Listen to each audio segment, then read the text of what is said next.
ನಾನು ಬಿಜೆಪಿ ಬಿಟ್ಟು ಬೇರೆ ಯಾವ ಪಕ್ಷಕ್ಕೂ ಹೋಗಲ್ಲ, ನನ್ನ ಜೀವ ಇರೋದೇ ಬಿಜೆಪಿ. ಬಳ್ಳಾರಿಯಲ್ಲಿ ಮಾಜಿ ಸಚಿವ ಕೆಎಸ್ ಈಶ್ವರಪ್ಪ ಹೇಳಿಕೆ.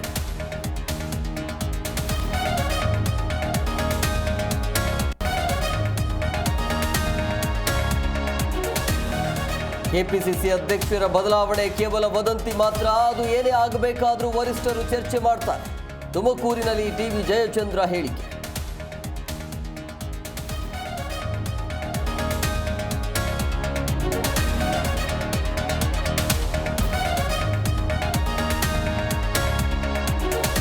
ರಾಜ್ಯದಲ್ಲಿ 2.5 ವರ್ಷದಿಂದ ಕೈ ಸರ್ಕಾರ ಇದೆ. ಮಂಡ್ಯದ 6 ಜನ ಶಾಸಕರ ಕೊಡುಗೆ ಏನು?